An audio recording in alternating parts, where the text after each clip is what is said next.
The materialization of our inner emotions. Can art really be used as a therapy to promote mental health? Clinical trials suggest yes, very much so. Tune in for all the details only here on the People Scientist podcast.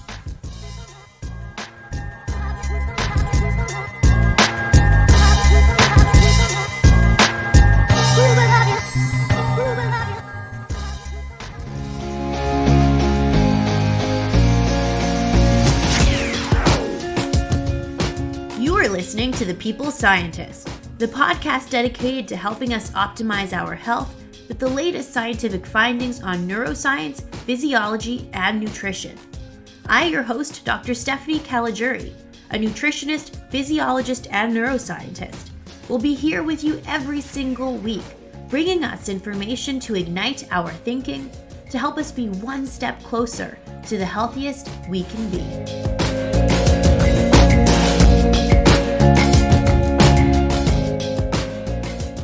Hello, my People Scientist Army, and welcome back to the People Scientist podcast for episode 54. I'm pretty sure it's episode 54, and I feel like I don't even know what day of the week it is anymore. And I think we're all feeling like we're in the same kind of boat with our schedules being flipped upside down. But welcome back to the People Scientist podcast, where every week I arm us with some scientific evidence so we can all lead the healthy lives that we want to live. So how are we all doing this week? How are we holding up? Now, I would be lying if I said this past week was easy. It has been hard on all of us. I would say that in general, I'm a very laid back, very optimistic and energetic person, and I still am. But I feel like this week, for the first time, I know what real generalized anxiety feels like. To me, it feels like my capacity to handle everyday obstacles is now more difficult.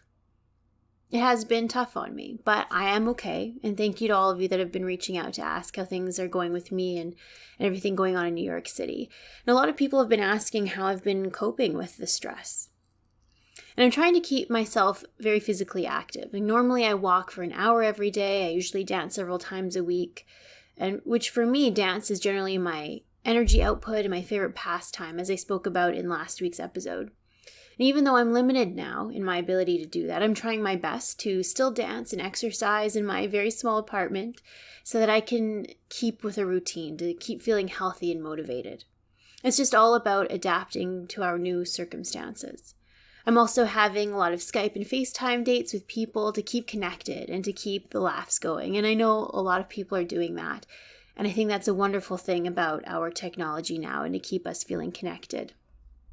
And today I have another suggestion for everyone that I myself am going to try this week. But before I jump into that, for everyone asking how I have been and what it's like in New York right now, thank you for reaching out. That means a lot to me to know that a lot of you care about myself and how I'm doing. And right now, I would say in New York, it's pretty resilient. I would say this city is very resilient because they've seen a lot of things. A lot of tragedies, unfortunately, but it has made for a more resilient city. Right now, New York does have the greatest number of COVID-19 cases in North America at almost 40,000, but this number of 40,000 is underrepresented as many mild cases do go unreported.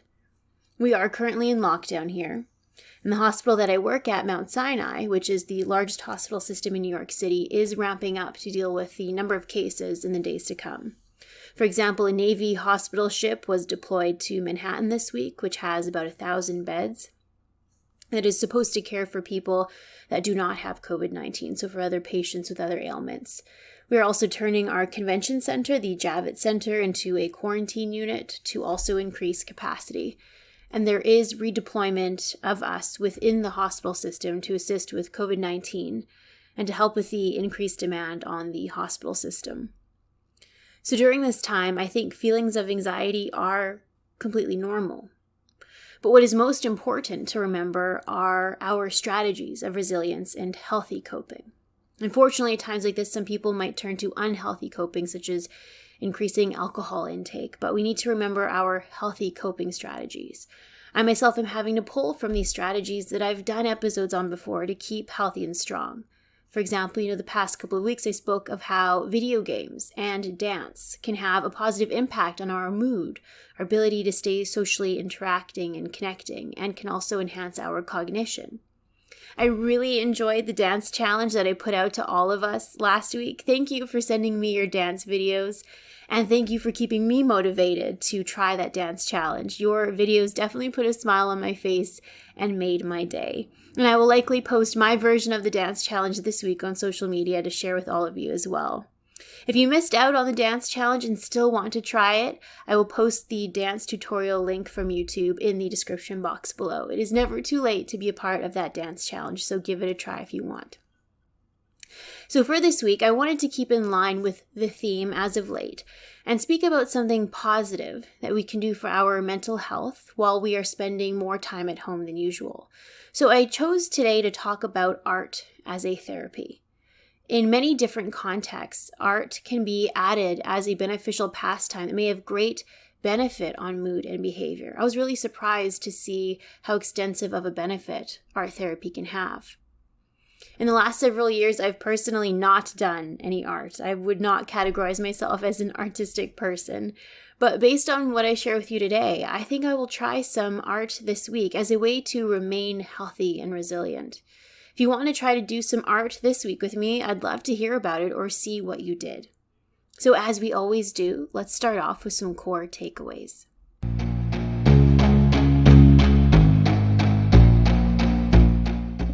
Art, which can include drawing, painting, sculpting, creating collages, among other forms, allows individuals to express their emotions in physical form.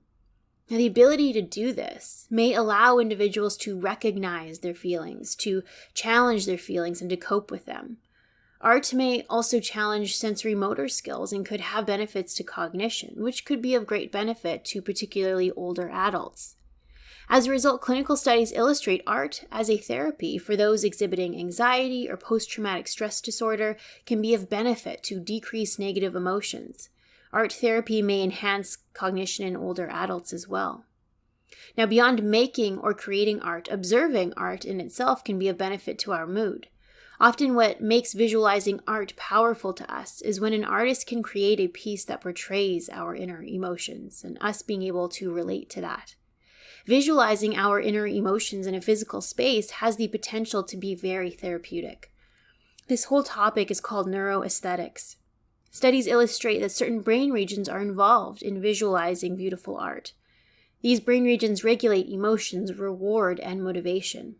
Right now, while we are at home, many art museums have actually taken high-resolution images of their paintings and sculptures and have made them available to view online in very high resolution.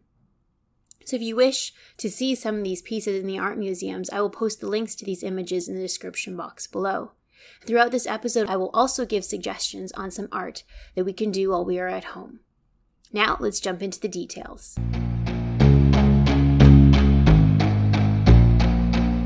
Several clinical trials have aimed to determine if an art intervention program can have benefit to mental health. For example, Abbing in the journal PLOS ONE in 2018 conducted a review and highlighted 3 randomized controlled clinical trials that included 167 patients, in which art was used as the intervention therapy as a potential treatment for anxiety.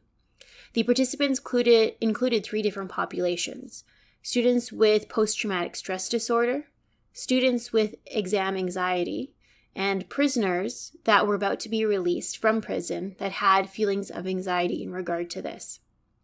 The types of art the participants did included collage making, free painting, clay work, still life drawing, as well as trauma-related mandala design. Now, this mandala design is artwork in which someone makes it within the framework of a circle. Now, based on these 3 clinical trials, the authors note that art as a therapy appeared to induce feelings of relaxation, allowed the participants to gain access to unconscious traumatic memories, thereby creating possibilities to improve emotion regulation and coping strategies. So let's go into some of the details of one of the clinical trials that was used in this review. For example, in 2016 recruited 69 prisoners that had anxiety about being released from prison and re-entering back into the world in 2 to 3 months' time. The art intervention included a well-known psychology exercise called house, tree, person drawings. In these exercises, individuals were asked to draw a house, a tree, and a person. And as a result, this drawing could provide insight into emotions and unconscious thought. The house, tree, person drawing is used to analyze someone's feelings about their environment and themselves. It represents how the person feels and thinks about themselves in the context of the world or their environment. If you want to try this exercise, it could be really interesting. If you do want to try it, I would suggest try the drawing before you hear my following explanation or analysis of the drawings so that it doesn't bias your drawing. So simply, if you want to give it a try, just draw a house, a tree, and a person. Then come back to this episode and hear the explanation or how psychologists analyze that drawing. So it is thought that the house represents a sense of self or a sense of someone's family or the people that are closest to them in their life.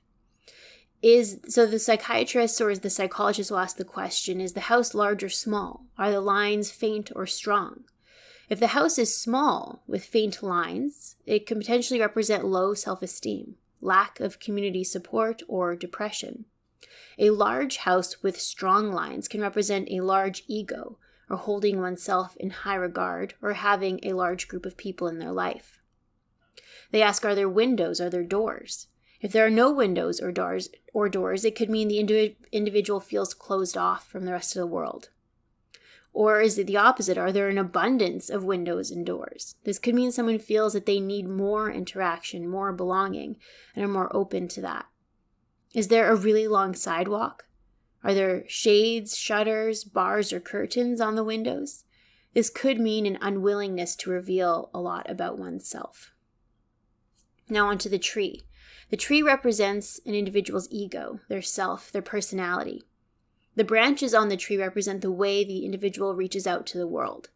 If the branches are small and short, there is the possibility of an introverted personality, someone that likes to keep to themselves. If the branches are extremely large, it could indicate neediness and really needing to reach out to other individuals. Bare branches with no leaves can indicate depression and hopelessness. Leaves, on the other hand, can represent that the efforts to reach out have been successful. A study by Nyolin in 2003 concluded that those who draw weeping willow trees are more common in those living with depression. Now, in regard to the drawing of the person, it may represent themselves or someone they don't want to admit that they are. If the person happens to be of the same sex, it is likely that the individual is representing themselves and how they think they are. And if they draw someone of the opposite sex, it could potentially represent someone who they may not want to admit is like them. Arms are the way that we reach out to the environment, so open arms in the drawing could indicate openness, while closed arms show defensiveness, and disconnected arms indicate powerlessness. Pointed fingers and balled fists could mean aggression. Hidden hands may represent anxiety or antisocial tendencies. So how someone draws these things can provide insight into their emotions without having to verbalize them. So in this particular clinical study of the prisoners that were about to be released, the participants were asked to draw a person, a tree, and a house 10 times throughout 5 weeks. The control group had no intervention. Now, during the period, the participants had their feelings of anxiety rated based on their Hamilton Anxiety Rating Scale and also on the Zung Self-Rating Anxiety Scale. Scientists noted that the group that was involved in the drawing intervention had exhibited a significant improvement in measures of their anxiety, while the control group with no intervention actually exhibited a worsening in their anxiety ratings. So in this clinical trial, a specific type of drawing intervention that allowed expression of their feelings appeared to induce some benefit for reducing and preventing the increase in anxiety for prisoners. This illustrates that simply conveying emotions through drawing could be of benefit. Art therapy has also been studied extensively in soldiers that have undergone a traumatic experience and are diagnosed with post-traumatic stress disorder. For example, Berberian in 2018 wrote of art therapy intervention in soldiers that had post-traumatic stress disorder. They noted that the need for self-expression by soldiers or service members has been identified as very important for recovery and for their ability to reintegrate into society. The internal feelings of anguish that underlies their memories and emotions may be uncovered and managed through art. which provides the opportunity for mastery and control that otherwise may not really be there with other conventional standard therapeutic interventions. So the art therapy intervention in this clinical trial lasted 4 weeks. In the first week, the participants were asked to create 3D masks as arts of work. As many of them suffered, unfortunately, a traumatic brain injury, this type of art focusing on the head and face was thought to be appropriate for their expression of pain and trauma. The fourth week, the participants were asked to create a multi-layered montage. This montage is a combination of paint and cutting out images or words from magazines and books. Now, the individuals can document or process something from the past or focus on where they felt currently, or they could make their piece of art on the hopes or goals or concerns for the future. After the 4 weeks of the art intervention, there were some benefits noted. For example, 41% of the participants said that the experience was surprisingly enjoyable. They didn't think they would enjoy it, but they did have a good time doing it. 27% of the participants saw an increase in self-awareness and socialization. 35% opened up to share their feelings and concerns with clinicians, when before they felt very closed off. And 4.3% exhibited significant improvements in depression and anxiety. Even though within a 4-week time period, the percentage of those that exhibited a benefit to measures of anxiety and depression was lower at 4.3%, there were still incredible benefits of individuals being able to express their emotions, opening up, and allowing them to feel the ability to discuss their feelings and concerns with clinicians, which is a really important step in the healing process from PTSD. So in this context, a simple art intervention that allowed the individuals to open up and express their inner emotions to the outside with a physical means seemed to have some benefit for soldiers living with PTSD. Now, how about in another type of population? Art therapy is often investigated in older adults as well, where memory and cognition is of concern. Again, cognition indicates memory, decision-making, and strategic planning, for example. I spoke in the last 2 episodes how strategy-based video games and dance can have benefit to cognition in older adults, which could potentially benefit against reducing the risk of dementia. But how about art? Are there any benefits for cognition here?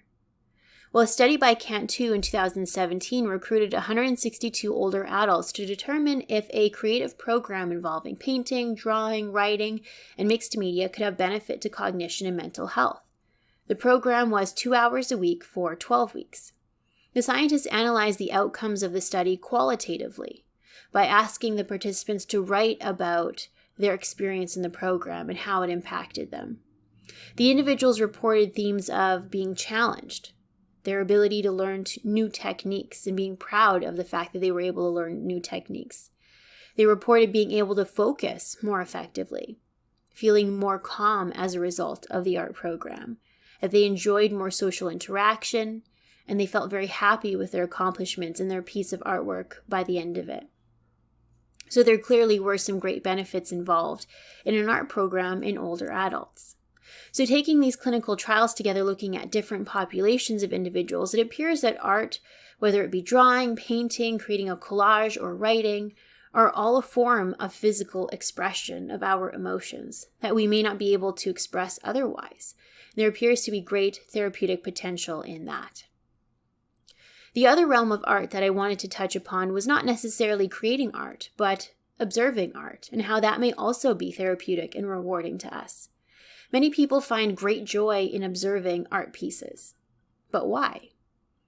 Well, it is thought that art may mirror someone's inner emotions, which can be therapeutic to view, as again, it is a manifestation of one's emotions that may help us deal with our feelings. Art can also be an enjoyable experience due to its complexity and allowing us to think and try to interpret what we see.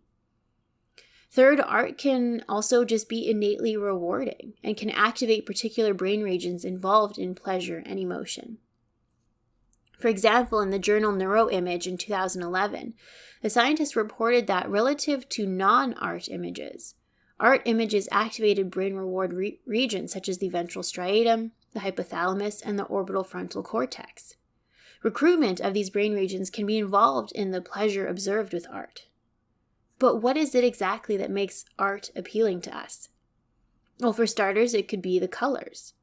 Many companies and marketing companies have used the psychology of how we observe colors and how we may connect colors with emotions for their marketing or logos. For example, a study observed that a bright red color was associated with feelings of excitement and alertness. White was associated with the feeling of sincerity, blue with competence, black with sophistication, and brown with ruggedness. This study illustrated how colors in themselves can induce robust feelings and different emotions. In another study in the journal PLOS One in 2007, scientists imaged which brain regions were recruited using an fMRI scan, while study participants viewed images of Renaissance sculptures. The scientists noted the activation of the insula was particularly strong. Most interestingly, when volunteers judged images as beautiful, it selectively activated the right amygdala part of the brain relative to images or sculptures that they viewed as ugly. Now, the amygdala is a very important brain region involved in emotion. The scientists noted that two brain regions may be involved in viewing beautiful sculptures, which is the insula, which they thought was associated more with objective beauty, whereas the amygdala was activated, and that was driven by one's own emotional experiences, or what they thought was subjective beauty. Symmetry and shape may also be a reason why we enjoy looking at art. Jacobson in 2006 confirmed that symmetry is an important part of perceived beauty and the ability to activate certain brain regions when viewing beautiful images. For some reason, symmetry and certain proportions activate our brain reward pathway and therefore become reinforcing and pleasurable to us.